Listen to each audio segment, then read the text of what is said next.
VAT, Value Added Tax. Just hearing those words can make a lot of UK business owners a little tense, right? But here's the thing. What if I told you it's actually way simpler than it looks? We're going to break it all down.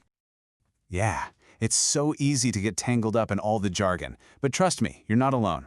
Stick with me for the next few minutes, and we'll swap all that confusion for some real confidence. All right, so let's get right into it. What is VAT, really? At its heart, it's just a tax that gets added to the price of most goods and services here in the UK. Your business collects it on behalf of the government. That's why it's called an indirect tax. And the rate you'll see most often, it's 20%.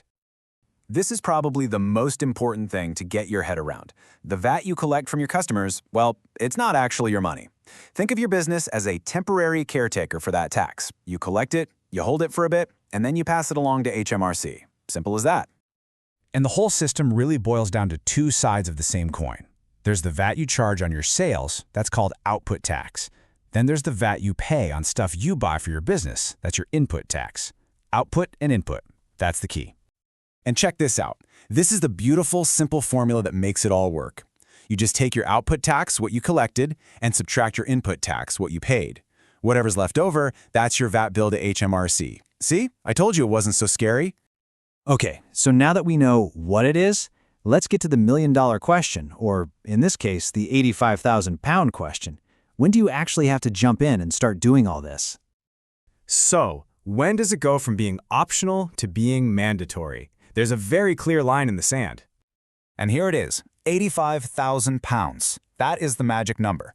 If your business's taxable turnover for the past 12 months tips over that amount, you have to register for VAT, and you've got to do it within 30 days of crossing that threshold. But, and this is a really interesting point, you don't actually have to wait. You can choose to register before you hit their 85K. Why would you do that? Well, for one, you can start reclaiming all that input tax on your business purchases, which can save you a ton of money. Plus, let's be honest, having a VAT number can make your business look bigger and more professional, which is never a bad thing when you're dealing with larger clients.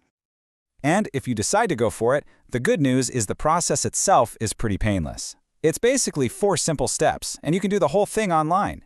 You check if you need to, you get your info together, set up an account, and fill out the form. Done. Okay, you're registered. Awesome. So, now what? What rate do you actually charge? It'd be great if you could just slap 20% on everything and call it a day, but, well, it's a little more nuanced than that.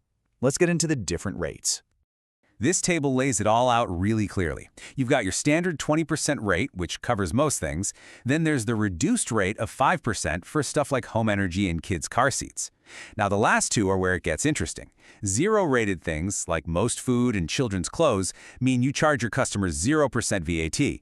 But, and this is the crucial part, you can still reclaim the input VAT you paid. Then you have exempt items like education and some financial services. With these, VAT is just not in the picture. You can't charge it, and you can't reclaim it. All right, so we know the rates. Now let's talk about the rhythm of it all, how you actually file your returns, and some of the cool schemes that can make your life a whole lot easier. For most businesses, this becomes a regular part of your financial calendar. You get into a rhythm. Every quarter, so every 3 months, it's time to file your VAT return. It just becomes another thing you do to keep the business running smoothly. But listen, HMRC gets that this can be a hassle, so they've come up with a few schemes to help out.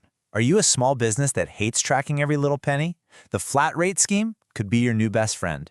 Worried about cash flow? The cash accounting scheme is amazing. You only pay the VAT to HMRC after you've been paid by your customer.